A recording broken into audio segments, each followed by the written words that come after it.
श्री शिवाय नमस्तु भयम। दोस्तों, जैसा कि आप सभी लोग जानते हैं कि 12 दिसंबर 2025 यानी शुक्रवार को पड़ रही है पौष मास की अष्टमी तिथि। और दोस्तों, यह वह तिथि है जो पौष मास में पड़ने वाली सबसे बड़ी तिथि है, क्योंकि यह शुक्रवार के दिन पड़ रही है और इसका बहुत ही बड़ा और विशेष महत्व होता है। पूज्य गुरु जी ने कहा है कि अगर कभी भी मौका लग जाए और पौष महीने की अष्टमी तिथि शुक्रवार को पड़ जाए तो आपको 3 तुलसी पत्ते वाला उपाय तो अवश्य ही करना चाहिए। इन दोनों का संयोग बहुत ही कम आता है। इसी के साथ में गुरु जी ने अपनी शिव पुराण कथा में बताया है कि इस दिन आपको 3 तुलसी पत्ते वाला उपाय तो आपको अवश्य ही करना चाहिए, क्योंकि ऐसा दिन पूरे साल में सिर्फ एक ही बार आता है। और दोस्तों, आप सभी लोग जानते हो कि शुक्रवार अष्टमी तिथि का अगर सबसे बड़ा कोई उपाय है तो वह 3 तुलसी पत्ते वाला उपाय है। तो दोस्तों, कल 12 दिसंबर पौष बड़ा शुक्रवार अष्टमी तिथि के दिन चुपचाप कर लेना छुटकी काला तिल का महा उपाय। अष्टमी तिथि के दिन आप लोगों को इस 3 तुलसी पत्ते वाला उपाय को जरूर करना है। बहुत सारे लोग होंगे जिन लोगों ने इस उपाय को ना किया हो, मतलब पूरा साल निकल गया, उन्होंने किसी भी दिन इस 3 तुलसी पत्ते वाला उपाय को ना किया हो। पर दोस्तों, आपके पास एक आखिरी मौका बचा हुआ है, जो कि 12 दिसंबर शुक्रवार अष्टमी तिथि के दिन है। इस दिन आप लोगों को इस वाले उपाय को जरूर कर लेना है। भले ही आपने पूरे महीने भर इस उपाय को ना किया हो, पर अगर आपने इस महीने के शुक्रवार अष्टमी तिथि के दिन अगर इस वाले उपाय को कर लिया तो आपको इस उपाय को करने का वो फल मिलेगा जिसकी आपने कभी कल्पना भी नहीं करी होगी। इसीलिए आप लोग इस वाले उपाय को एक बार जरूर कर लेना है, ताकि आप लोगों के हाथ से यह मौका ना जा सके और आपको इस उपाय को करने का फल मिल सके। दोस्तों, यह उपाय पंडित जी ने अपनी अभी की ही श्री शिव महापुराण की कथा में बताया है। जी उपाय को आज हम आपको बहुत अच्छे से समझाने वाले हैं। इस वीडियो को देखने के बाद इस उपाय को समझने के लिए आपको कोई और वीडियो को देखने की जरूरत नहीं पड़ेगी। तो चलिए दोस्तों, उपाय को शुरू करते हैं। देखिए, ये इस पौष महीने के शुक्रवार अष्टमी तिथि के दिन ये इतना खास होता है, इतना महत्वपूर्ण होता है। देखा गया है कभी कभी बड़े बड़े पूजा पाठ अनुष्ठान से जो मनोकामना पूर्ण नहीं होते, वो पौष महीने की शुक्रवार अष्टमी तिथि के दिन एक छोटे से उपाय करने से ही आपकी मनोकामना पूर्ण हो जाती है। और बहुत सारे लोगों ने इस उपाय को किया भी है और उनको इस उपाय को करने का फल भी जरूर मिला है। अगर आप लोग भी इस उपाय को करना चाहते हैं तो आप इस उपाय को पहले अच्छे से समझ लेना, सुन लेना, उसके बाद करना, आपको इस उपाय का फल जरूर मिलेगा। और इस उपाय को कर लेने से आपके घर में चाहे किसी भी प्रकार की दुख और समस्या क्यों ना चल रही हो, आपको उसका कारण भी नहीं पता है कि भाई ये समस्या किस कारण से चल रही है, उसका कुछ भी कारण हो सकता है, जैसे पितृदोष हो सकता है या किसी भी तरह का मंगल दोष भी हो सकता है। तो इस दिन आप लोगों को ये वाला उपाय कर लेना है। ये एक ऐसा उपाय है जिस उपाय को अगर किसी विशेष दिन पर किया जाए तो भाई उस विशेष दिन का जो है वह तो हमें मिलता ही मिलता है। पर हमने उस दिन पर इस उपाय को किया तो हमें उससे भी बड़ा फल मिलता है, और फल बहुत जल्दी मिलता है, क्योंकि आप इस उपाय को बहुत ही बड़े और विशेष दिन पर कर रहे हो। तो चलिए अब उपाय के बारे में बात करते हैं, लेकिन उससे पहले आप लोगों को यह जानना आवश्यक है कि आखिर ये उपाय किस समय करना है, किसको करना है और कैसे करना है। तो चलिए हम आगे आपको वीडियो में एक एक करके बता देते हैं। लेकिन उससे पहले अगर आप लोग हमारे चैनल पर पहली बार आए हैं या फिर मेरी आवाज आज पहली बार सुन लेते हैं रहे हैं तो हमारे को सब्सक्राइब जरूर कर लेना, और इस वीडियो को लाइक करके कमेंट बॉक्स में श्री शिवाय नमस्तु भयम ओम नमः शिवाय जरूर टाइप कर देना।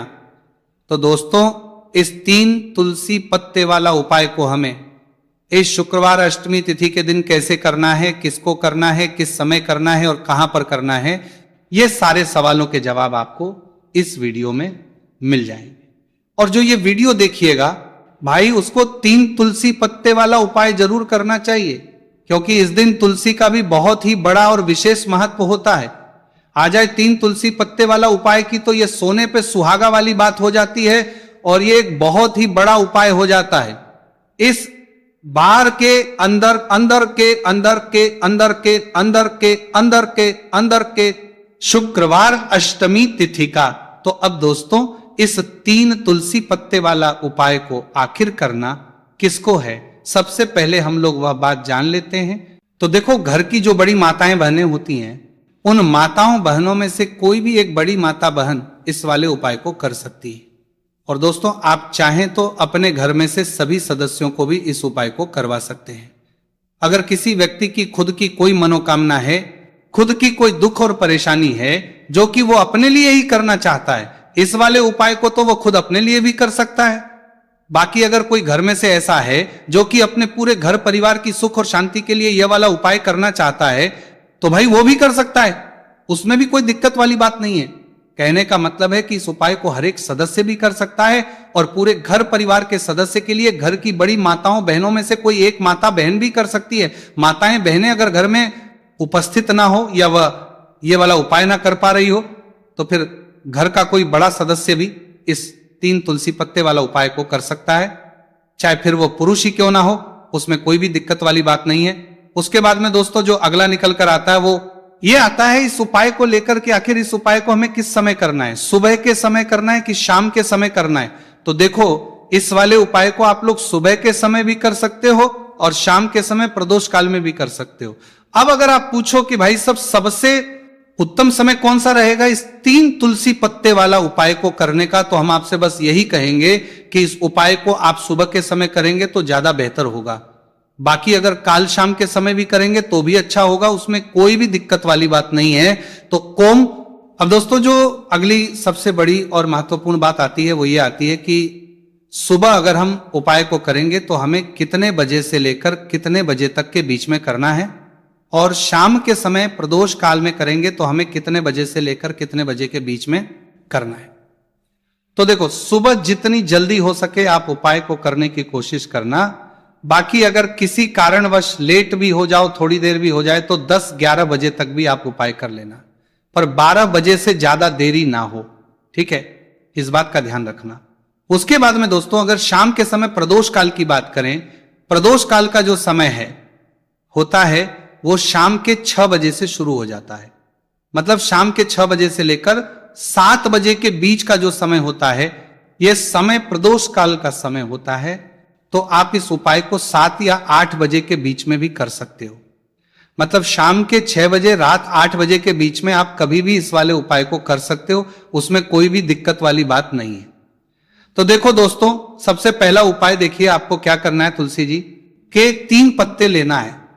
अब देखो शुक्रवार अष्टमी तिथि का दिन है तो गिरे हुए पत्ते आपको लेना है, ठीक है।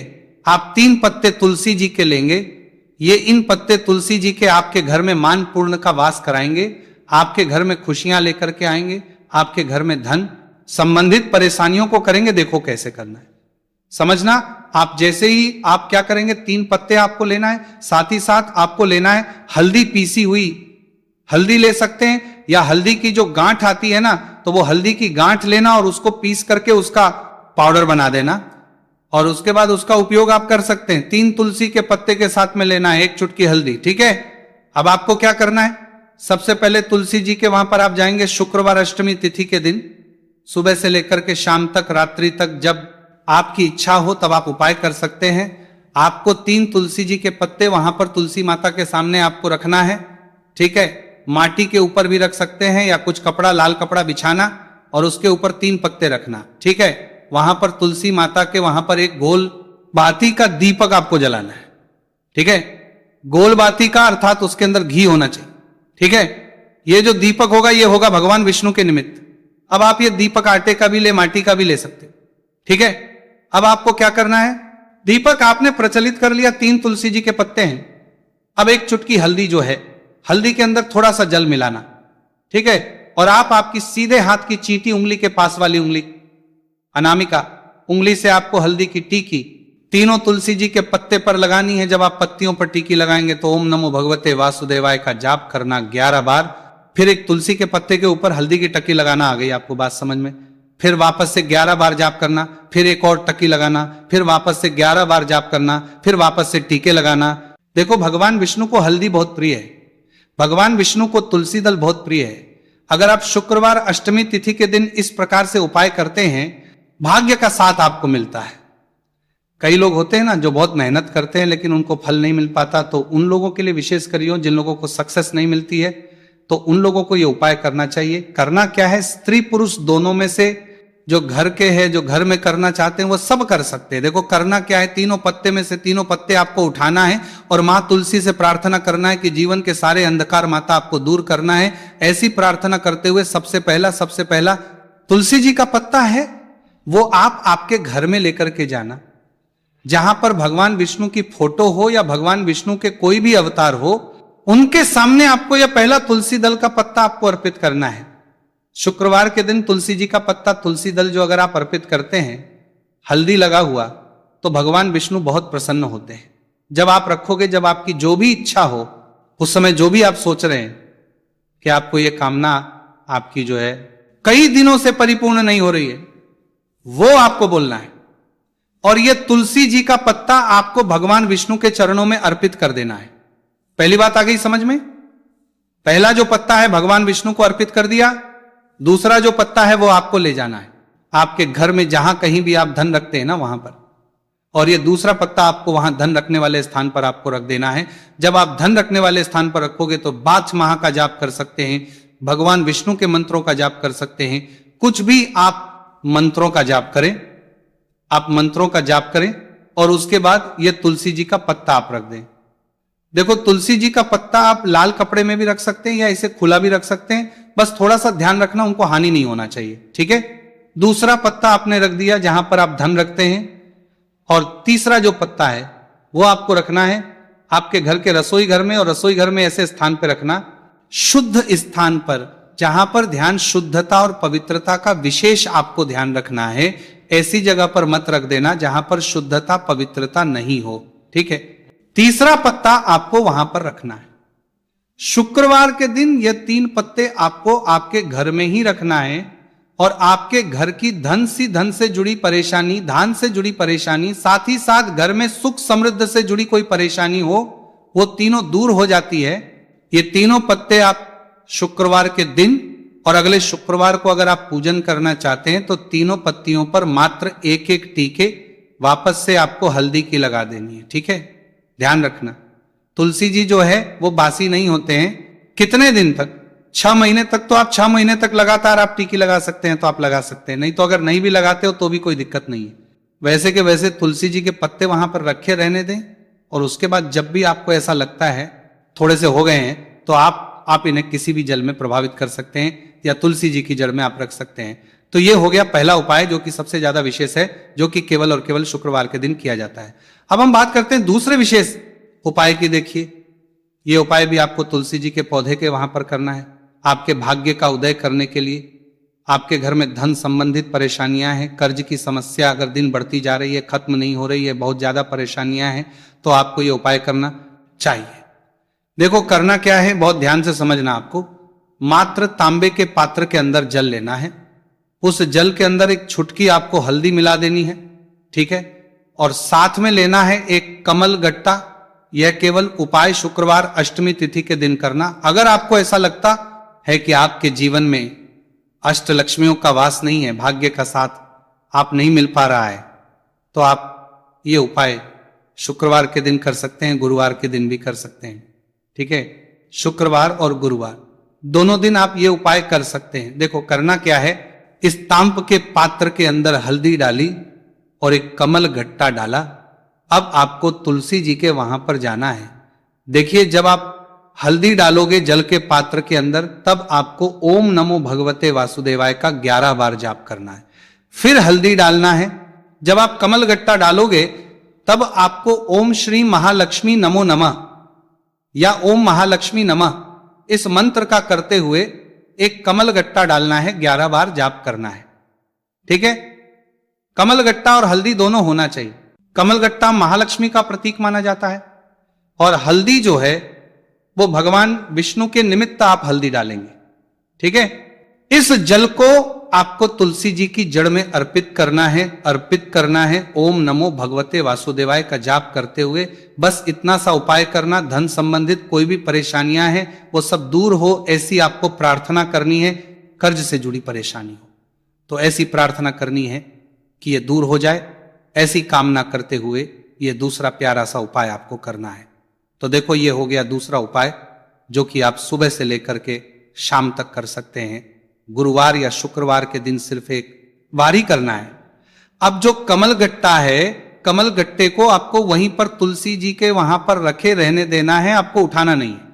वो कमल गट्टा चाहे तो आप तुलसी जी की वहीं पर गाड़ दें, ठीक है, तो भी चलेगा। तो इस प्रकार से आपको ये सा उपाय करना है। अब हम बात करते हैं तीसरे उपाय की। ध्यान रखना, ये जो दूसरा उपाय है ये आपको आपके घर में ही करना है, बाहर कहीं पर भी मत करके आना, ठीक है। घर में अगर तुलसी जी हो तो ही आप ये उपाय कर सकते हैं। अब हम बात करते हैं तीसरे विशेष उपाय। देखो, भाग्य का साथ आपको मिले तो गुरु बृहस्पति को मजबूत करना बहुत जरूरी होता है। इसीलिए पूज्य गुरुदेव ने एक बहुत ही सुंदर सा उपाय बताया था, जो कि है पीले चावल का थोड़े से अक्षत लेना। चावल लेना अगर आपको ऐसा लगे ना कि आपको किसी भी चीज में सफलता नहीं मिल पा रही है, किस्मत का साथ आपको नहीं मिल पा रहा है, तो पीले चावल लेना। पीले चावल कैसे करोगे?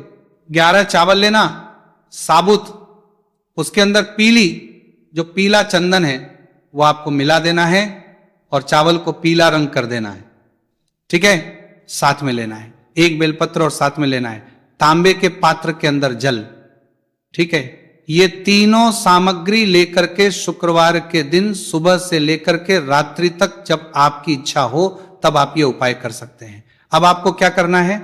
भगवान शिव के मंदिर में जाएंगे, जो एक बेलपत्र है वो माता अशोक सुंदर वाले स्थान पर आपको अर्पित करना है। डंडे का हिस्सा जलाधारी की तरफ होना चाहिए, उस प्रकार से आपको यह बेलपत्र अर्पित करना है।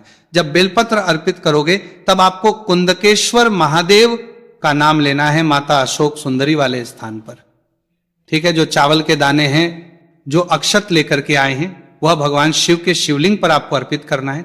जब आप अर्पित करोगे तब आपको बृहस्पति शौर महादेव का नाम लेना है। बृहस्पति शौर महादेव ही एक ऐसे महादेव है जो आपके गुरु ग्रह को मजबूत करता है, तो आपको इस प्रकार से अर्पित करना है। और अंत में 1 लोटा जल धीरे धीरे पतले दरा से बृहस्पतिश्वर महादेव का स्मरण करते हुए या श्री शिवाय नमस्तु भयम का जाप करते हुए आप अर्पित, यह मात्र केवल और केवल शुक्रवार के दिन किया जाता है और यह उपाय बहुत ही ज्यादा प्रभावशाली है। ध्यान रखना, हल्दी का उपयोग मत करना, चावल में पीला करना है। चावल को तो पीला चंदन ही होना चाहिए, ठीक है। अब ये जो उपाय जो भी करता है, निश्चित तौर पर उसके जीवन के सारे अंधकार दूर होते ही होते हैं, तो उसको सफलता इस उपाय को करने का वो फल मिलेगा जिसकी आपने कभी कल्पना भी नहीं करी होगी। इसीलिए इस हल्दी दीपक वाले उपाय को एक बार जरूर कर लेना, ताकि आप लोगों के हाथ से यह मौका ना जा सके और आपको इस उपाय को करने का फल मिल सके। दोस्तों, यह उपाय पंडित जी ने अपनी अभी की ही शिव महापुराण की कथा में बताया है, जो इस उपाय को आज हम आपको बहुत अच्छे से समझाने वाले हैं। इस वीडियो को देखने के बाद इस उपाय को समझने के लिए आपको कोई और वीडियो को देखने की जरूरत नहीं पड़ेगी। तो दोस्तों, इस उपाय को आपको कैसे करना है, कब करना है, कहां पर करना है और उपाय को करते समय आपको किन किन गलतियों को नहीं करना है और आपको किन किन बातों का ध्यान रखना है, यह सारी जानकारी हम आपको इस वीडियो में देंगे। तो चलिए भक्तों, उपायों को शुरू करते। अगर आप भी चाहते हैं कि महादेव जी का आशीर्वाद आप पर सदैव बना रहे, तो वीडियो को लाइक करें, चैनल को सब्सक्राइब करें और कमेंट बॉक्स में हर हर महादेव जरूर लिखें। तो दोस्तों, यह थे पूज्य गुरु जी द्वारा बताए गए कुछ बहुत ही खास उपाय। अगर आपको जानकारी अच्छी लगी हो तो वीडियो लाइक करिएगा। मिलते हैं फिर एक नए वीडियो के साथ। श्री शिवाय।